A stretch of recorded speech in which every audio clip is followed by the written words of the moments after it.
Então, nosso tema de hoje é poesia e ritmo, não é?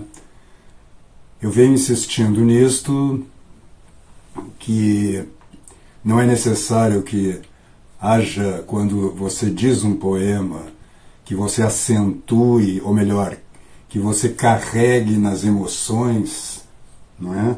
Porque a própria estrutura do poema já, né, nas suas sonoridades, as palavras usadas pelo poeta e no ritmo dele, e claro, no seu sentido, as emoções já estão, vamos dizer assim, significadas.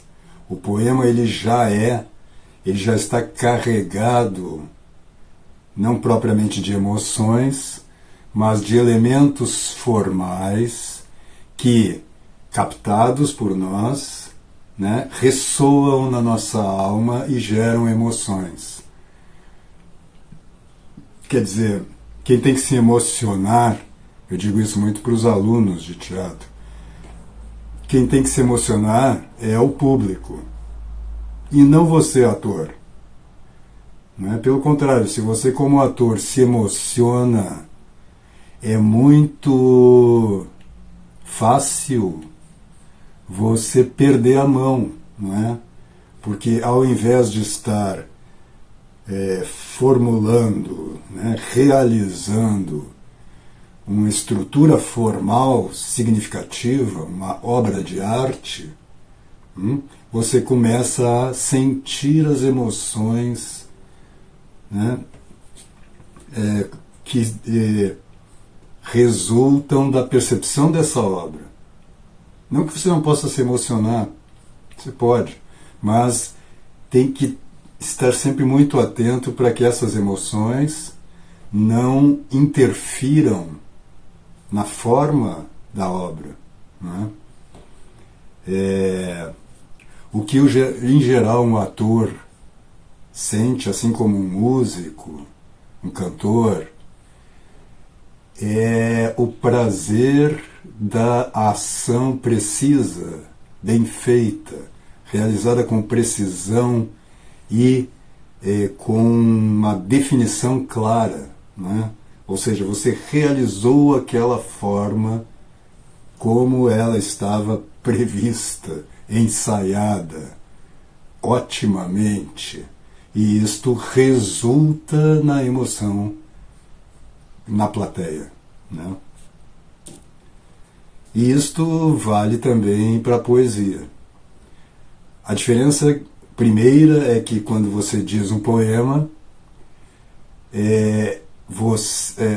as emoções estão mais na estrutura formal, ou seja, nos sons, no ritmo e no sentido do poema, do que na sua voz, né? A sua expressão, ela pode e deve acontecer também, mas ela é sutil, ela não pode ser carregada, né? Quer dizer, pelo menos da maneira como eu vejo a coisa. A gente vê muitos atores, e outro dia eu comentava, né, numa outra live, que os poetas, pelo menos alguns poetas, sim, Muriel, vale para a dança também, sem dúvida nenhuma, para todas as artes performáticas. Então, que alguns poetas, bons poetas brasileiros, num post de um deles, que é o Emanuel Santiago, comentavam isto, que os atores ficam carregando, ficam interpretando, mas o que eles, poetas, chamam de interpretação, eu, ator, chamaria de superinterpretação, de exagero, porque a interpretação, na verdade, outro dia eu ainda botei um post em que eu dizia isto, que intérprete quer dizer mediador, em latim, né? Então você é um meio, e você não pode se sobrepor à obra que você está mediando, traduzindo, interpretando, né? Agora, existe um outro erro, e aqui nós entramos mais na questão do ritmo, que as pessoas fazem, que é tratar o ritmo, especialmente nos poetas, nas poesias, vamos dizer, mais tradicionais, nas poesias com um metro definido e que se repete, não é? Como, por exemplo, nos poemas homéricos, em Camões, Bilac, nos clássicos, né? Em geral você tem isso, mas também nos modernos, Vinícius de Moraes, os sonetos, né? Geralmente eles têm uma medida, são decassílabos ou heptassílabos, né? Eles têm um certo número de sílabas em cada verso, não é? E essas sílabas elas também são divididas em sílabas tônicas e átonas. Ou na tradição grega, onde se pensava mais em longas e breves, não é? É que a tônica em geral ela se torna um pouco mais longa, não necessariamente, e a átona se torna um pouco mais breve, né? Quando você diz, eu peguei aqui e deixei aberto um poema do Camões, né? O famoso Busque amor, novas artes, novo engenho, para matar-me e novas esquivanças, né? Que é em decassílabos. Então você tem, se você for contar as sílabas, né? Você vai ter busque amor, novas artes, novo engenho, 10 sílabas, certo? Busque amor, novas artes, novo engenho. A última sílaba que se conta dessa maneira é a tônica, e portanto o NHO de engenho aqui não conta como numericamente, né? Eu não vou falar sobre a teoria disso, porque eu deixo isso para os poetas que estudam isso com muito mais profundidade. Eu confesso que não me interesso por essa teoria, porque já está lá no poema a sua estrutura rítmica e a gente procura captar nisto. É bem verdade que existem alguns poemas, como o próprio Camões, do próprio Camões, onde você tem que estudar um verso, né, para ver como é que ele cabe nessa estrutura de 10 sílabas, porque às vezes parece que ele é maior. Eu vou dar um exemplo daqui a pouco. Mas voltemos ao Camões aqui. Então você tem, neste caso aqui, ó, vamos ver quais são as tônicas, né? Geralmente, no decassílabo, você tem a sexta e a décima, como regra, são tônicas. Né? E depois pode ter uma tônica na segunda, na terceira. Vamos ver aqui neste caso. Como nós não temos como botar o texto aqui, eu vou ficar em cima de um verso para que vocês memorizem fácil esse verso e a gente aprofunde a questão. 1, 2 versos. Então vamos lá. Busque, para começar, se você ler, busque amor, novas... Vai dar errado já, vai dar 11. Busque amor, novas artes, novo engenho. Né? Então, mas nesse caso aqui, naturalmente você não vai dizer busque amor, você não vai separar o E do A. Então a gente, quando fala isso, em geral já acerta dizendo busque amor, 3 sílabas. Busque amor, novas artes, novo engenho. Busque amor, novas artes, novo engenho. Essa é a estrutura rítmica desse verso. Vamos ver o segundo. Eu vou ler como está no Camões, que eu acho que é os sons que ele escolheu na época, né? Pera matar-me,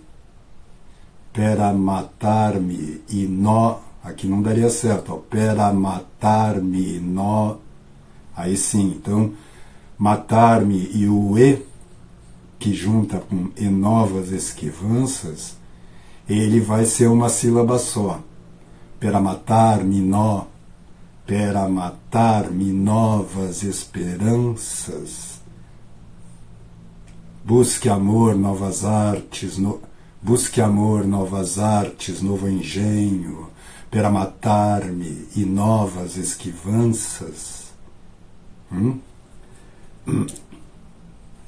E voltando agora ao início, quando eu peguei o poema, eu dizia que muitas pessoas acentuam agora não é a expressão, mas acentuam os elementos rítmicos.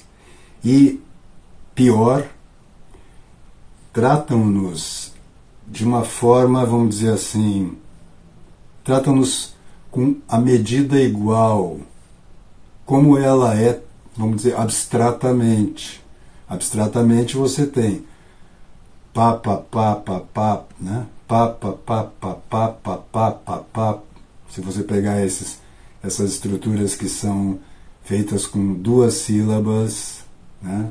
Pá, pá, a primeira forte e a segunda fraca. Pá, pá, pá, pá, pá, pá, pá, pá, pá, pá. Se você acentua isto com a medida sempre igual e reforçando o elemento rítmico, a coisa fica falsa, fica cristalizada, fica dura. Vou ver se consigo fazer aqui. Busque amor, novas artes, novo engenho.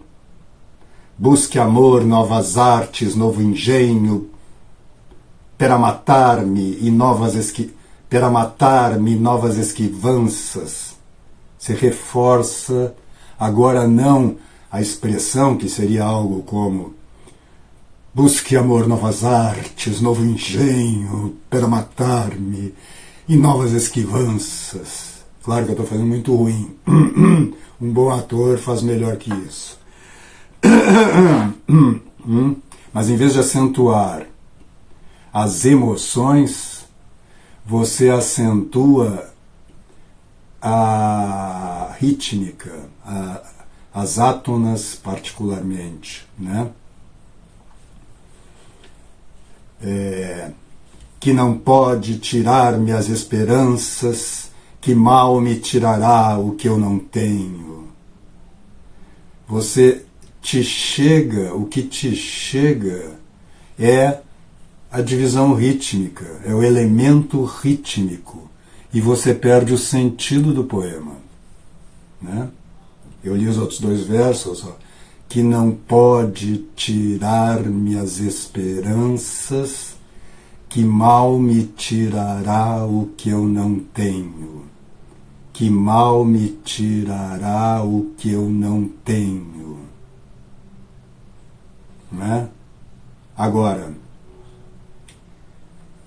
essa estrutura também já está nas palavras. Você vai ter que ter um certo cuidado quando você tem um poema mais complexo em termos de construção rítmica, para que primeiro você capte, identifique a estrutura pensada pelo poeta. Feito isto, agora você tem que ir, vamos dizer assim, para um registro orgânico, né? Eu prefiro, vocês já me viram usar essa expressão orgânico em vez de natural, e eu prefiro a expressão orgânica, porque o orgânico refere-se à vida, à estrutura de um fato vivo, enquanto natural a algo que cresce naturalmente, sem o trabalho humano, né? Então a fala, por natureza, não é natural. Ela tem uma dimensão social, de aprendizado e de desenvolvimento através do estudo e da prática. Então não é natural, você não diz naturalmente um poema, mas você pode dizê-lo organicamente, né? Então, como eu dizia, você, para dizer o poema, você tem que ir para um registro mais orgânico e não acentuando apenas um dos elementos materiais da estrutura do poema, que no caso é as sílabas fortes e fracas, ou tônicas e átonas, ou longas e breves. Então, se você disser busque amor, novas artes, novo engenho para matar-me e novas esquivanças, você vê que tem uma vírgula aqui, especialmente depois do para matar-me, que pede uma pausa. E que se você está pensando só no ritmo, você vai comer essa pausa. Até porque você pensaria, se está com um pensamento desse jeito, não é? Que isto quebraria o ritmo. É como alguém que pegasse uma melodia, especialmente você vê maestros fazendo isso. Por que um grande maestro, aonde um grande maestro se distingue de um maestro mediano? Uma das coisas é exatamente no andamento rítmico, no andamento e no ritmo imprimido a melodia, a sinfonia. Então há uma sutil mudança no andamento. E um jogo com o ritmo que no papel, seja o papel da partitura, seja o papel da poesia, na escrita, está dividido, vamos dizer assim, mecanicamente, a gente poderia dizer, formalmente, mas sem trazer isto à vida. Não é? Busque amor, novas artes, novo engenho, para matar-me e novas esquivanças, que não pode tirar-me as esperanças, que mal me tirará o que eu não tenho. Aqui, mesmo que você já dê uma certa intenção no que está dizendo, o ritmo é tão avassaladoramente forte que o ouvinte não capta o sentido do poema. Capta, mas inclusive ele tem que raciocinar para captar, não para capar, mas para captar o sentido. Ele não capta imediatamente. Até isso merece um parênteses. Porque a obra de arte é para ser entendida de parte do público, do receptor, intuitivamente. As grandes obras de arte, você não precisa raciocinar para entendê-las. Para entender o que o artista, o que o poeta, o que o músico está transmitindo. Você capta imediatamente, sem raciocínio. Nos maus poetas, nos maus artistas, isso não acontece. Muitas vezes a forma é indefinida, ela não tem um poder de comunicação alto, e portanto você ouve e você tem que pensar o que mesmo que quer dizer.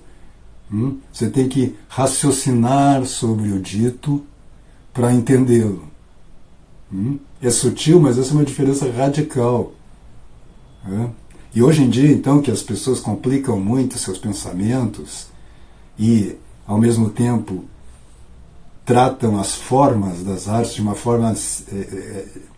de maneira simplista, esquemática, né? Você tem um esquema só e você precisa raciocinar para entender. Isso é comuníssimo. Então, nessas manifestações mais assim, quer dizer, alguém que picha uma estátua, aquilo ali você não tem nada a captar na obra em si, então a obra é simplesmente um estímulo para te levar a raciocinar sobre coisas que o artista quer, sobre as quais o artista quer que você raciocine, né?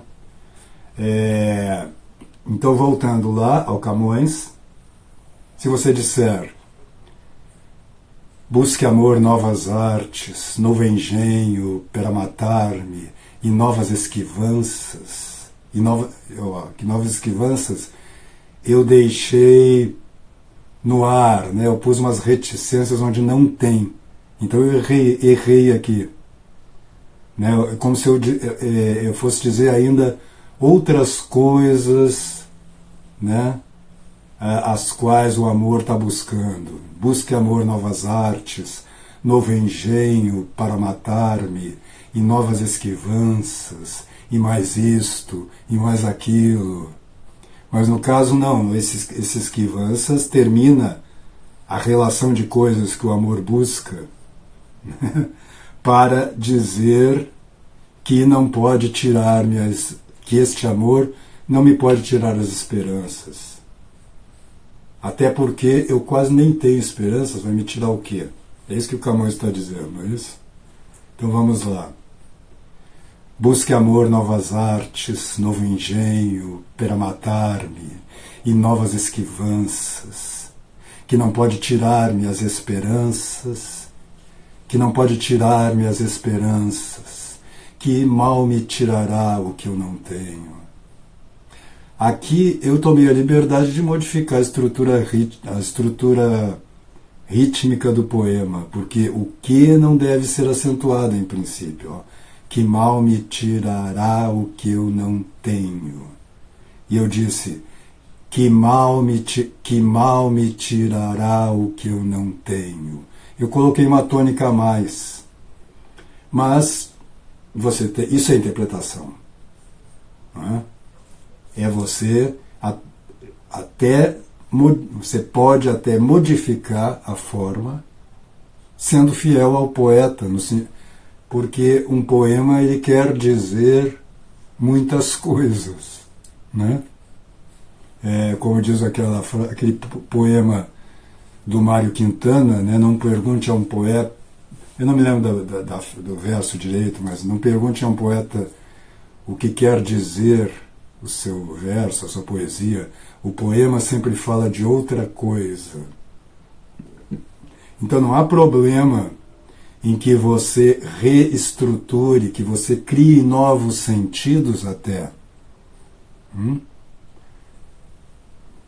Isto aí é interpretação ainda. Né? Então, o meu problema não é com a interpretação, com a liberdade de interpretação. O meu problema é com uma interpretação exagerada, histriônica. Ou então essas que são exageradas no sentido da marcação rítmica. E nos épicos isso é muito comum. Né? Deixa eu pegar, porque aí eu vou aproveitar e fazer um comentário sobre os Lusíadas também. Que essa noite eu ia gravar, até por conta desta live aqui, os primeiros cantos dos Lusíadas, mas acabei não fazendo. Nos próximos dias eu vou achar um tempo para fazer isso.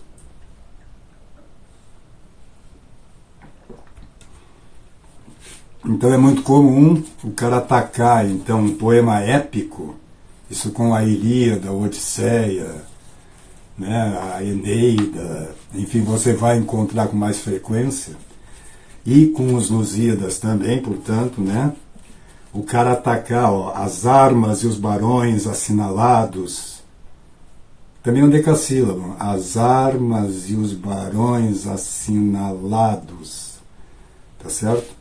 Mas se você ler as armas e os barões assinalados que da ocidental praia lusitana, ninguém aguenta. Não é mesmo? Quer dizer, o cara diz do que ele está falando e o que esse cara quer. Não enche o saco.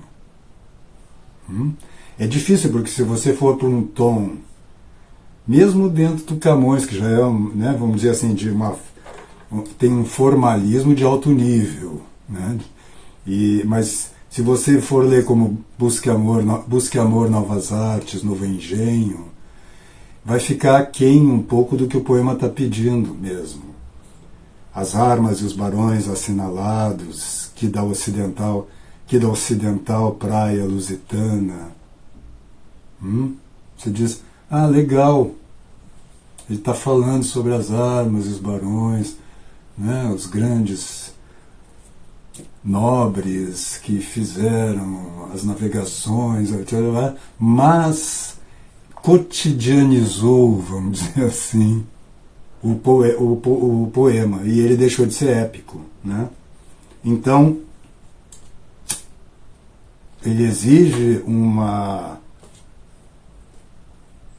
elocução, uma fala, num grau mais alto de tensão, vamos dizer assim, e de formalização. As armas e os barões assinalados, que da ocidental praia lusitana, por mares nunca dantes navegados, passaram ainda além da ainda além da Taprobana, passaram ainda além da Taprobana. Você percebe que é preciso um tom um pouco mais alto. Você está cantando, como ele mesmo vai dizer no final da segunda estrofe, né? Cantando espalharei por toda parte, se a tanto me ajudar o engenho e a arte.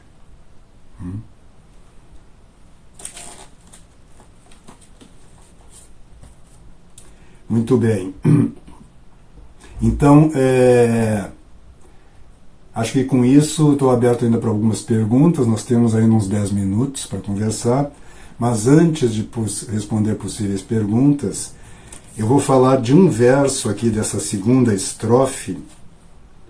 E por isso, para dizer um poeta como Camões, você vai precisar de um maior cuidado do que poesia mais contemporânea. Aliás, eu vou fazer outra coisa, já que temos um tempinho a mais ainda, do que eu já estava prevendo, que é pegar um poema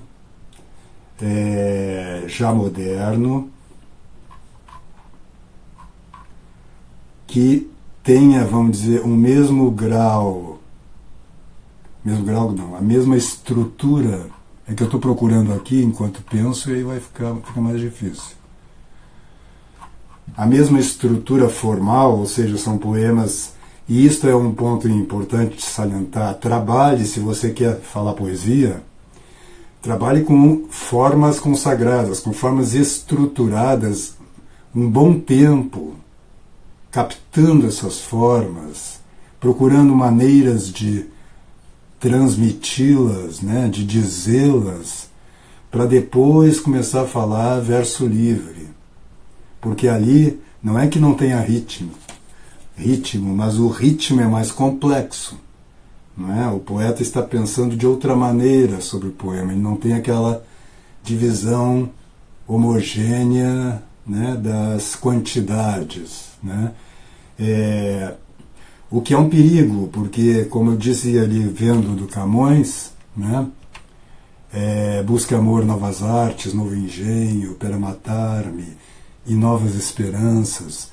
Tem uma pausa ali que não está registrada no papel, não é? E que você pode fazer maior ou menor. Depende o quê? Depende do seu gosto, vamos dizer assim, enquanto poeta. Agora falando do recitador, né?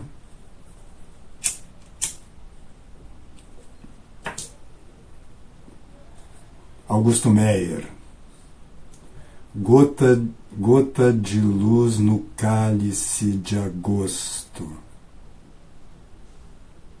Sábia, lúcida, calma o desengano. Gota de luz no cálice de agosto. Sábia, lúcida, calma o desengano. Percebem? Quando você vai dizer essa estrutura de átonas e tônicas, ela é um apoio para a fala, mas ela não deve se sobrepor à fala. Papá, papá, papá, papá, papá. Né? As armas e os barões assinalados. Coisa horrível.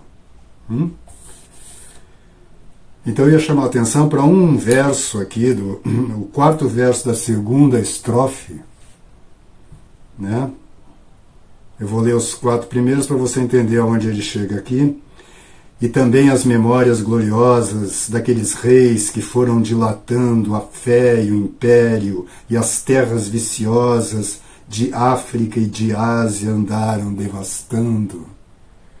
Se você ler esse verso assim, você vai ter um verso de 12 sílabas. De África e de Ásia andaram devastando. 13. De África e de Ásia andaram, comendo aquele ali, né? De África e de Ásia andaram devastando. 12 sílabas. Entretanto, nós temos aqui um poema épico com o rigor de decassílabos. Então, como é que se diz isso aqui? Você tem que juntar o de África, o de África, em uma sílaba só. De África e de Ásia. Peraí.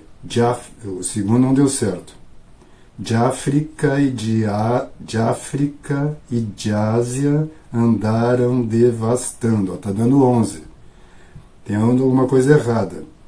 De África e de Ásia, de África e de Ásia, de África e de Ásia andaram tá vendo? De África e de Ásia andaram devastando. De África e de Ásia andaram devastando. De África, que eu contando junto eu não consigo. Mas deu para entender o problema, né? Então, às vezes, se você disser de uma forma, vamos dizer, ingênua, né, direta, versos de poetas clássicos cuja poesia tem uma estrutura, às vezes, mais complexa, você vai errar. Agora, não existe lei que te obrigue a respeitar isto dizendo um poema. Desde que, ao dizer da África, o Wagner diz aqui, oi Wagner Schadek, que é um grande poeta, ele me corrige, me ajuda aqui, da África e da Ásia da África e da Ásia, não, aí, da África e da Ásia devastando. Deixa o problema aí com vocês, não vou decupá-lo, senão nós vamos perder tempo. Mas é um verso complicadíssimo, tanto que eu tentei gravar, parei aqui e digo, eu vou ter que resolver ainda isto, e acabei não fazendo a gravação. Alguém outro dia me mandou mandou nas perguntas aqui, dicas para gravar, que a pessoa estava com um projeto de gravar os Lusíadas. A dica são essas que eu estou dizendo. Se você domina já esses elementos rítmicos e sonoros que eu estou apontando, e de andamento, eu sempre lembro, não confunda. Não deu, Wagner, não deu exatamente. Estou conversando aqui com o Wagner, agradeço a tua presença aqui também. É sempre uma honra ter poetas que sempre venha acompanhando meu trabalho e eu os deles. E é uma alegria que a gente esteja fazendo alguma coisa na arte brasileira em relação à poesia. O Marra Signorelli, que é outro poeta, está dando da Ásia andar, de África e da Ásia andar, né? Precisa juntar as átonas e tônicas nessa passagem aqui. De África e da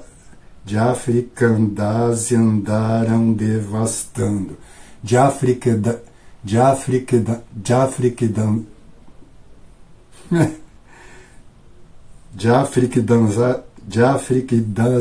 Ásia, não é isso?